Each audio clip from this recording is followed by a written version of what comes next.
como un siervo, ¿no? Un señor y un siervo. ¿Listo? Pues hermanos, definitivamente nosotros, cuando contestamos qué es el hombre, bíblicamente a la luz de Génesis, el hombre es señor y el hombre es siervo. ¿Qué es el hombre? El hombre es señor y es siervo. ¿Eso es bíblico? ¿Es bíblico o no? Lo que estoy diciendo. Tienen que preguntarse, todo lo que digan acá, tienen que preguntarse si es bíblico. ¿Lo es o no?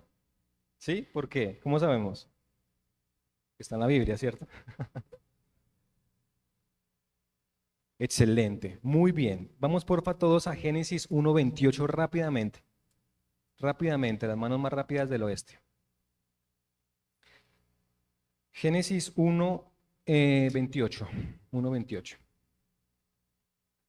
Acá también está implícito el tema del pacto, relación de pacto, pero quiero que miren cómo lo menciona Dios. Dice, y los bendijo Dios y les dijo, sean fecundos, multiplíquense, llenen la tierra y sojuzgadla, ejerzan dominio sobre los peces del mar, sobre las aves del cielo y sobre todo ser viviente que se mueve sobre la tierra.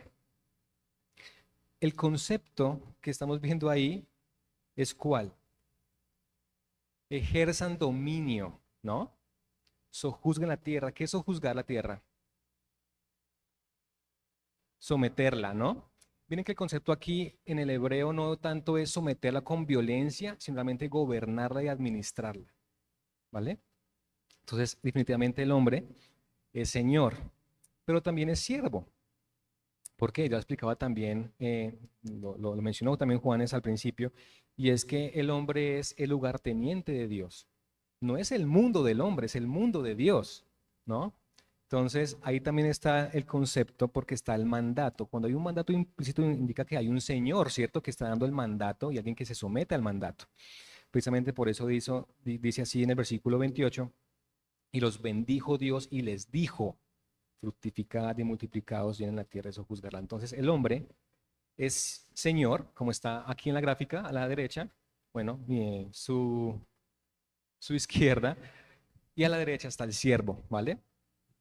El Señor es, el hombre es Señor y siervo de la creación. ¿Listo? Con la autoridad de Dios y siervo de Dios. ¿Bien? ¿Es claro? ¿Eso no les llena también de honra? ¿No les parece muy lindo el regalo que Dios le da al hombre, que sea Señor y que sea siervo? ¿O no? ¿O no genera nada en esos corazones? Me parece maravilloso, hermanos. Ahora, ¿para qué lo hace el hombre? Miren que todos estamos mencionando el tema de que somos portadores de la imagen de Dios y es muy real. En realidad ese es el para qué, ¿vale? Más allá de quién o qué, es el para qué. ¿Sí ven cómo cambia la concepción? ¿Para qué lo hace el hombre? ¿Para qué hacemos cada cosa que hacemos cuando nos levantamos de la cama? Es claro, está implícito ahí, Génesis 1:26, ¿no? Y dijo Dios, hagamos al hombre a nuestra imagen, conforme a nuestra semejanza, ¿no? Y el versículo 27, creó pues Dios al hombre a imagen suya, a imagen Dios lo creó, varón y hembra lo creó. Lo interesante de eso es que definitivamente cuando Dios hace lo que tiene que hacer, que ya vamos a ver qué es, porque hasta ahora no lo hemos visto. Cuando el hombre hace lo que tiene que hacer, definitivamente pasa algo maravilloso y es que precisamente puede reflejar la imagen de Dios. La intención original es que cuando alguien veía a Adán o inclusive después de la caída de nosotros, la idea es que vieran a Dios. Ese es el punto. Es eso que significa ser portadores de la imagen de Dios, ¿saben? Entonces, de hecho, este contenido, hermanos, está también basado en un libro de Richard Phillips que se llama El mandato masculino. Se los recomiendo para que puedan profundizar en el tema. No hay tiempo para tocar tantos detalles, pero lo que dice acerca de ese para qué es muy interesante porque dice así: el hombre refleja a Dios cuando actúa conforme al carácter de Dios, conforme al propósito de Dios, cuando gobierna con justicia, por ejemplo, cuando ama como Él dice que tiene que amar, cuando Él crea, el hombre también crea, ¿cierto? Como Él dice que tiene que hacerlo, cuando ordena, cuando gobierna y busca el bien. Impresionante. De esa forma es que Dios es glorificado, ¿no? La imagen de Dios es exaltada, es visible. Ese es el punto que por favor se lleven. Como hombres es nuestro regalo y nuestra obligación y también nuestro principal desafío, ¿vale? Hacer que Dios sea glorificado al verlo a usted y a mí. Tremendo, ¿no? Bien, ahora, bueno, frase para que genere recordación en ustedes. El hombre es portador de la imagen de Dios, el hombre refleja a Dios cuando actúa conforme a su carácter y propósito. ¿Listo? ¿Hasta ahí vamos bien? Se me durmieron. No, después del tinto. Bueno, listo. Llegamos al punto clave. Wow, ya entendimos quiénes somos, qué somos, dónde estamos, para qué lo hacemos. Y ahora decimos, eso suena tremendo, ¿no? ¿Cómo lo hacemos realidad? ¿Cómo lo hacemos realidad? Bien, ahí mismo en Génesis tenemos la respuesta. ¿Alguien me puede ayudar a leer, por favor, Génesis 2:15? Alguno de mis hermanos hábil con esa búsqueda en la palabra de Dios.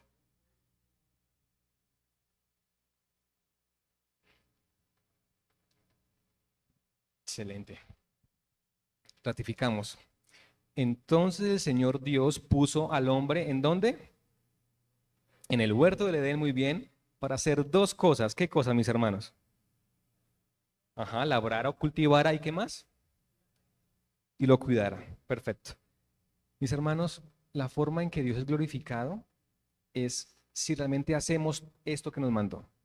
Si cuidamos y si cultivamos. ¿Listo? Ahora, empecemos con el primer término que aparece aquí, cultivar. En la Reina Valera aparece como labrar. ¿Qué es cultivar? ¿Qué es cultivar? ¿No? Porque realmente nosotros no trabajamos la tierra, la mayoría que estamos aquí no trabajamos la tierra. Sembrar, ok, muy bien, muy bien. El término cultivar en el hebreo es una palabra bastante especial porque sirve como verbo y también sirve como sustantivo. Entonces, eh, es bastante particular. Resulta que cuando se refiere al tema de, pues miren, ya me había pasado, al tema inicial de cultivar, puede ser trabajar, ¿no? Trabajar la tierra, literal. Dos, servir.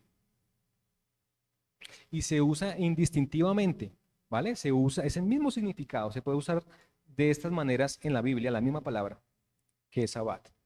Como labrar, ya lo mencionamos, cultivar, obviamente, y de esta, siervo. Recuerde, se usa indistintivamente esa misma palabra. Y también como funcionario. Mire que las primeras que estamos hablando en realidad son como verbos, ¿no? Trabajo, trabajar, servir, labrar, cultivar, verbos. Ahora como sustantivo, el siervo, el funcionario, ¿no? El adorador. ¿Lo sabíamos? Adorador. Entonces, definitivamente, esa palabra tiene, es muy rica en significado. Pero como se usa esa misma palabra en diferentes partes del Antiguo Testamento para ciertas cosas, el contenido de la misma es aplicable a todo en estas categorías. El autor que les mencioné, Richard Phillips, decía que podemos tener claro algo, que nosotros como hombres estamos llamados a cultivar cualquier campo que Dios nos haya dado, ¿no? Cultivar cualquier campo que Dios nos haya dado. Es el primer término. Luego vamos a profundizar en eso, cultivar. El segundo, cuidar. Bueno, miren, no en vano la gráfica es diferente, ¿no? El artesano, ¿no? El que está labrando la tierra, ¿no? El siervo. Es el mismo. El siguiente tiene que ver ya con cuidar y está asociado a un rol también ya de señor. ¿Ven las diferencias? Las gráficas no están ahí por casualidad. Ahora, ¿qué es cuidar? Eso es más fácil, ¿no? Un poco. Proteger, esa me gusta, preservar, sí, sí, sí. Miren, guardar, proteger, vigilar, prosperar, ok, bueno, esa es válida. Ya la tocamos, claro que sí, cuando hablamos del trabajo. Entonces, miren, como verbos, guardar, proteger, vigilar. Como sustantivos también aplica para soldados, para sacerdotes y para funcionarios del gobierno, ¿no? Esa palabra es muy linda también porque cuando leemos Levítico se usa mucho, palabras de sacerdocio, Levítico.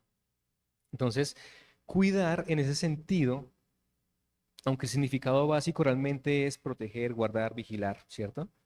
La palabra, digamos que es de altísimo valor porque también la usa Dios mismo. Dios mismo usa esa palabra y la usa muchísimo. ¿Ustedes han leído el Salmo 121? ¿Sí? No vayan ahí, yo se la voy a leer una frase rapidísima para que vean cuál es el contexto. No me puedo demorar mucho porque empiezo a demorar. ¿De dónde alcé mis ojos a los montes, ¿no? Dice la palabra. Alcé los ojos a mis montes, ¿de dónde vendrá mi socorro? Ahí está la palabra. Mi socorro viene de Jehová que hizo los cielos y la tierra. No se dormirá el que te guarda, atribuido a Dios. El que guarda a Israel, versículo 4, versículo 5, Jehová es tu guardador, Jehová es tu sombra, tu mano derecha. Jehová te guardará de todo mal, Jehová guardará tu salida y tu entrada. Es un ejemplo, pero en muchos de ellos se usa la palabra que estoy colocando aquí, que es cuidar, que en el hebreo realmente es shamar. A Dios le encanta usar esa palabra, es el principal ayudador. ¿Listo? Y es un rol y es una obligación que nos demanda a nosotros ahora. Yo lo hago, dice Dios, usted también, Señor, hágalo. ¿Claro? Están asustados, todos los veo como... Ok, listo. Mis hermanos, principal tema, entonces, el hombre está llamado, ciertamente, a cuidar y a cultivar, ¿no? Ahora, llévense en un tema antes de tocar el segundo o el primer aspecto que vamos a hablar hoy. El autor del libro que les comento también hacía un comentario y decía, ok, un hombre de verdad, un hombre de Dios, no solamente debe asir el arado, ¿no? Para trabajar la tierra, no solamente tiene que trabajar, sino que también tiene que empuñar la espada. ¿Por qué? Porque es el representante de Dios en el huerto. No solamente tenía que hacerlo fructífero, sino que también tenía que protegerlo. Es nuestra labor como hombres, ¿sí? Hacer que el huerto dé fruto, pero también proteger el huerto. ¿Bien? Listo, mis hermanos. Con eso en mente era importante porque todo el contexto que vamos a ver hoy se va a desarrollar bajo el parámetro de Génesis 2.15. Todo lo que vamos a ver tiene que ver con Génesis 2.15. Bien, entonces vamos a remangarnos y vamos a trabajar. Ahora, ¿ustedes qué piensan de esto? ¿El trabajo es bueno o es malo? ¿Es bueno? Porque es bueno. Porque- Ok, excelente, excelente, sí. El trabajo fue instituido por Dios mismo y fue muy rápidamente instituido. El hombre fue creado e inmediatamente fue instituido en el trabajo de una vez. ¿Qué decías, hermanito? Excelente, excelente. El trabajo tampoco es una consecuencia del pecado de Adán, ¿no? El trabajo ya había sido instituido. ¿Cómo lo sabemos? ¿Cuándo fue el pecado? ¿Dónde está escrito? En Génesis 3, ¿no? ¿Y cuándo fue instituido el trabajo? Ya lo vimos. En Génesis 2. Bien. Entonces, sí, definitivamente el trabajo es bueno. Vayan por favor rápidamente ahí para que vean que todo está en la palabra del Señor. Génesis 2:31. Y vio Dios que todo lo que había hecho era bueno y era bueno en gran manera, ¿no? Y fuera tarde la mañana el sexto día. Aparte no solamente fue bueno en qué? En gran manera, en gran manera. Entonces, bueno, el trabajo es bueno, es muy bueno. Ah, perdón, sí, es el 1:30, es el 1:31, ¿de acuerdo? Claro. Gracias, pastor, es 1:31. Entonces, es bueno en gran manera. Pero hablábamos, decíamos, ok, pero hay implicaciones, ¿no? El pecado finalmente también trajo algunas consecuencias y tenemos que también considerarlas, ¿no? De alguna forma. ¿Qué dice Génesis 3:17? Ahí está en pantalla. Lo voy a leer rápidamente. Dice, entonces dijo a Adán, ok, por cuanto escuchaste la voz de tu mujer y has comido del árbol del cual te ordené diciendo, no comerás de él, maldita será la tierra por tu causa. Con trabajo comerás de ella todos los días de tu vida. Tremendo que la consecuencia del pecado de Adán fue una maldición sobre la tierra misma, ¿sí?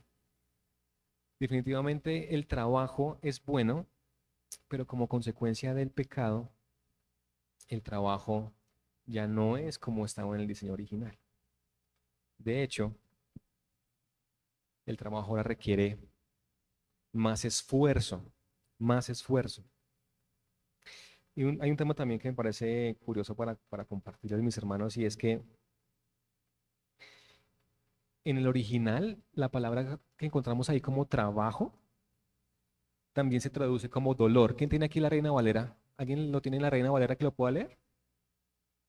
3:17.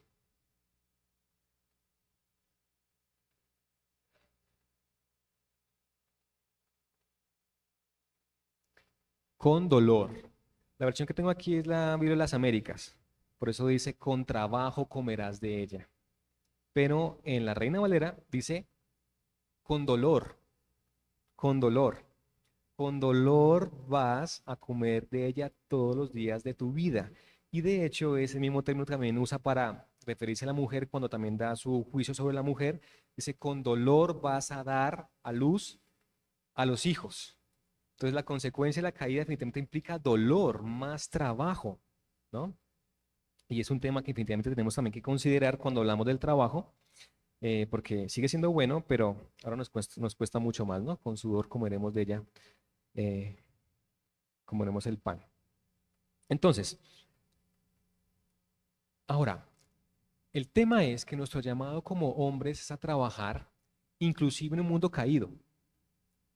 No estamos en un mundo redimido. Dios redimió el trabajo porque ahora es para la gloria de Dios, vamos a verlo también más adelante, pero la tierra ya tiene una consecuencia allí implícita y es que no nos va, ya está maldita, ¿no? También como, ¿recuerdan la maldición que le dio Dios a Caín? Ya no te dará más su vigor, la tierra, ¿no? Todo esto. O sea, la tierra inmediatamente está manchada por el pecado. Y aquí tenemos la aclaración, pero requiere mucho más esfuerzo. Ahora, hay unas preguntas que queremos hacernos porque el tema es que el tiempo es corto y queremos hacer esto muy práctico para ustedes y para nosotros. Y es, listo, yo sé que el trabajo es bueno, yo sé que a pesar de el pecado, la tierra ya no va a ser igual, pero el punto es, yo estoy aquí en el ahora, ¿no? Yo que tengo que evaluar de un trabajo, que tengo que considerar del trabajo para saber si el trabajo que tengo de alguna forma va a glorificar a Dios, ¿no? De acuerdo a lo que ya vimos ahora, ¿no? El cómo y el para qué. Sobre eso, ¿el trabajo puede glorificar a Dios? La respuesta es, depende. ¿Vieron? Depende del trabajo, ¿no? No todos los trabajos glorifican al Señor, pero potencialmente puede hacerlo, claro que sí. Puede hacerlo.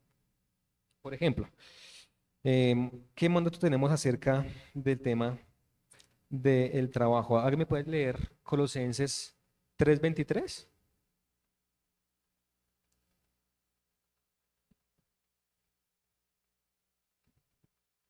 Así como rápido, mis hermanos. Ok. Entonces, ¿nuestro trabajo puede glorificar a Dios? Sí.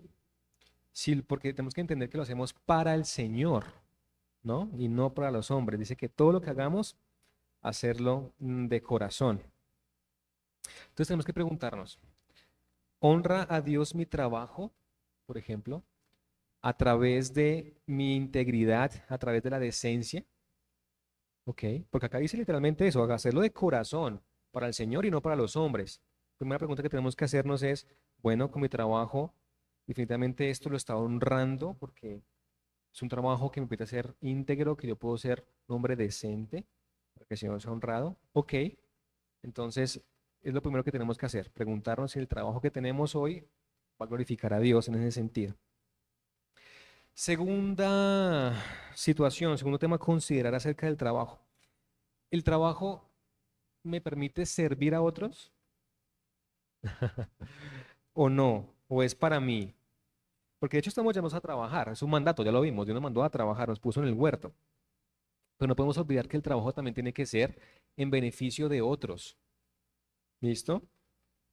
Por ejemplo, Efesios 4:28 es bien especial porque dice, ok, el que roba, ya no robe más, ya no robe más, sino más bien que trabaje para que se lo gaste en él mismo. ¿Dice así? No. Dice, haciendo con su mano lo que es bueno, con un propósito, que tenga que compartir con el que tenga necesidad. ¿No? Efesios 4:28. Entonces, definitivamente, otra pregunta que tenemos que hacernos es si el trabajo honra a Dios de esa forma, ¿cómo? Si me permite sirviendo a los demás, compartiendo con ellos. Am, Ahora, no solamente es servir a los demás en el dar, sino es el cómo servimos, porque todos tenemos señores en la tierra también, ¿no? A menos que sean independientes. Y si es independiente, esto también tiene un señor, y es la DIAN y el Estado, por si se le había olvidado. ¿Listo?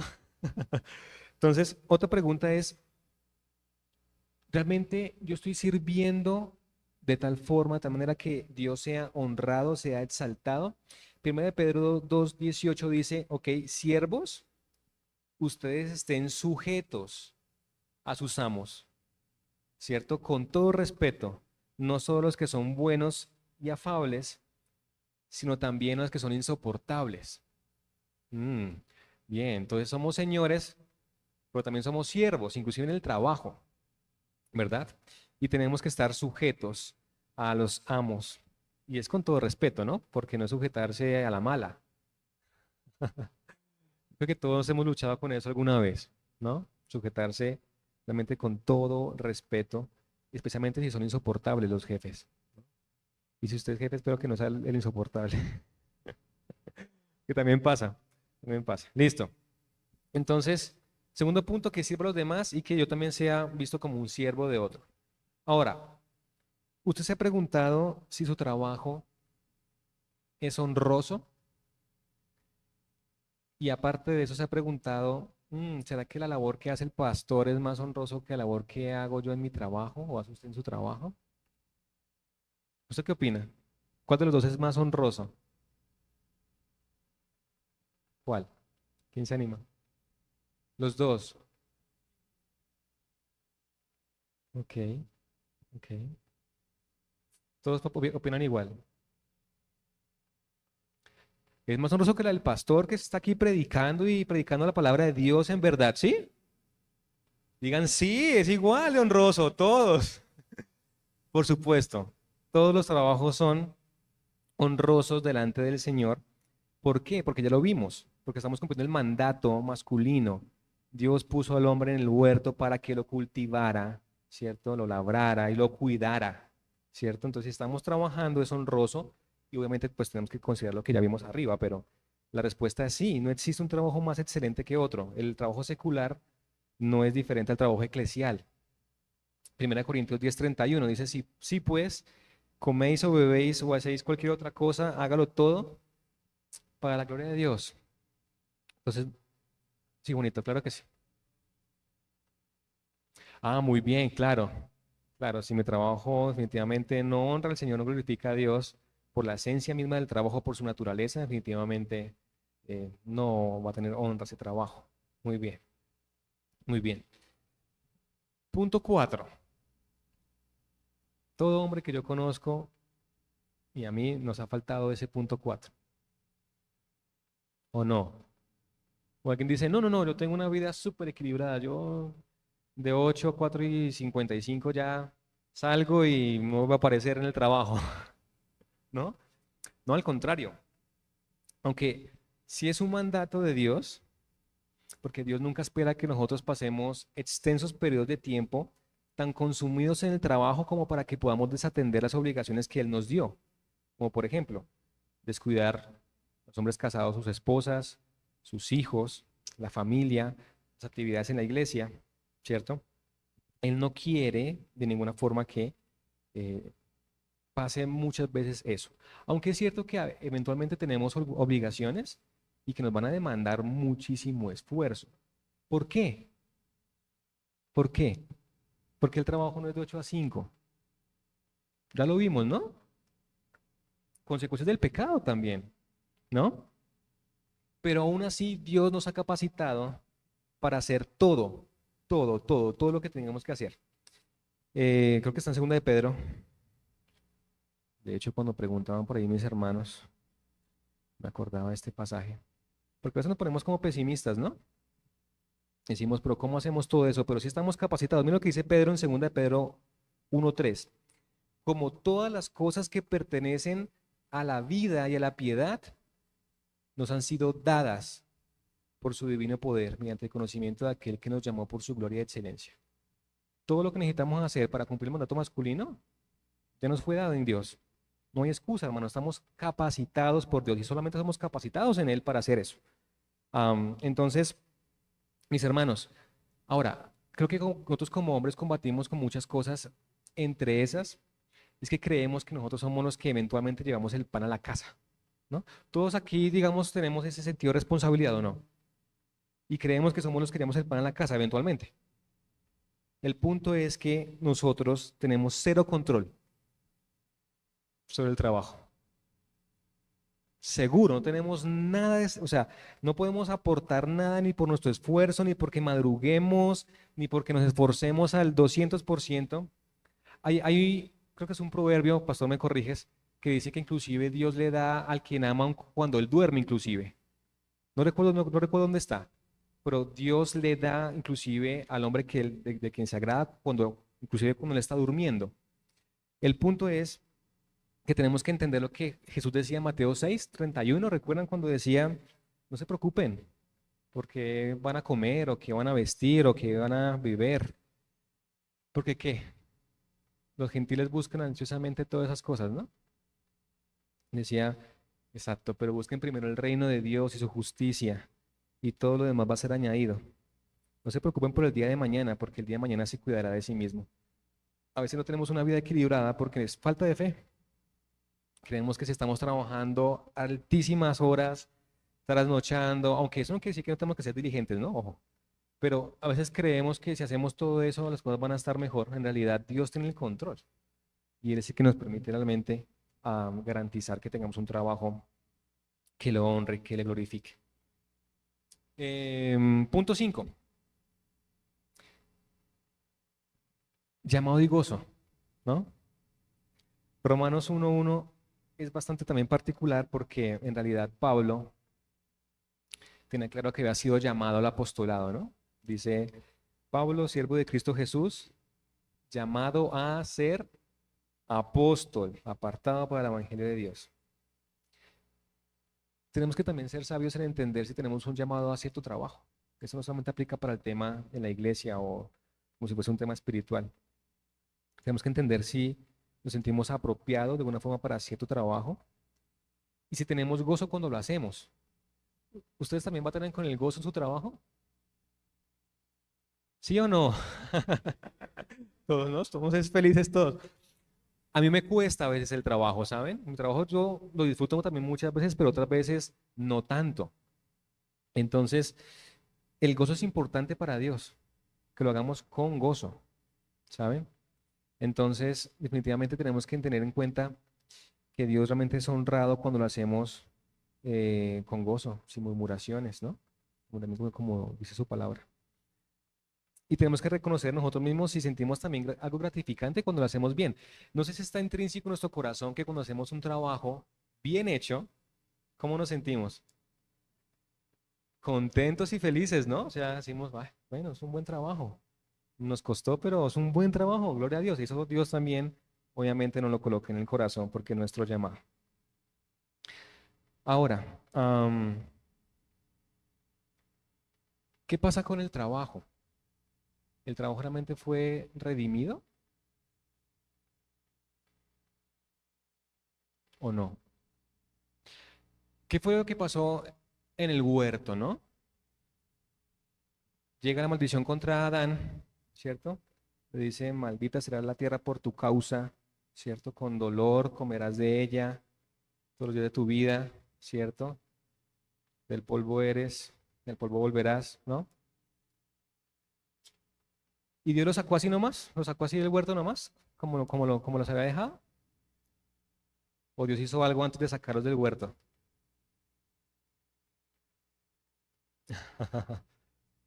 ¿Cierto que sí hizo algo? ¿Qué hizo Dios antes de sacarlos? Vamos a Génesis 3, versículo 20. Inmediatamente que Dios da el juicio, emite el juicio, vamos a leer de corrido desde el versículo 18 al versículo 21. Espinos y cardos te producirá y comerás las plantas del campo. Con el sudor de tu rostro comerás el pan hasta que vuelvas a la tierra, porque de ella fuiste tomado, pues polvo eres y al polvo volverás. Versículo 20. Y llamó a Adán el nombre de su mujer Eva, por cuanto ella era madre de los vivientes. Y Jehová Dios hizo al hombre y a su mujer túnicas de pieles y los vistió, ¿no? El regalo y la misericordia de Dios fue que implícitamente Dios hizo un sacrificio. Les dio túnicas de piel a Adán y Eva para que no estuviesen desnudos, porque recuerden que se avergonzaban, ¿no? En el contexto de Génesis, cuando Dios llama a Adán, dice, tuve miedo y me escondí, ¿cierto? Porque estaba desnudo. Entonces Dios lo que hizo acá fue hacer un pago de sangre por ellos. Y ese pago precisamente era para cubrir su desnudez, cubrir su culpa. Y en ese momento ya Dios los saca del huerto, ¿no? El trabajo fue redimido por Dios. De tal forma, de tal suerte ahora que podemos nosotros honrar al Señor en medio de circunstancias que implícitamente están manchadas aún por algunas consecuencias del pecado, pero nosotros ahora podemos mirar hacia arriba y cada vez que labramos la tierra y cuidamos de ella, podemos honrar a Dios y Él va a ser agradado de ese trabajo y de ese esfuerzo con el que estamos haciendo las cosas. Entonces, el trabajo no es malo, es un regalo, ¿cierto? Harás con más esfuerzo, pero está absolutamente redimido. Todo lo podemos hacer ahora para el Señor.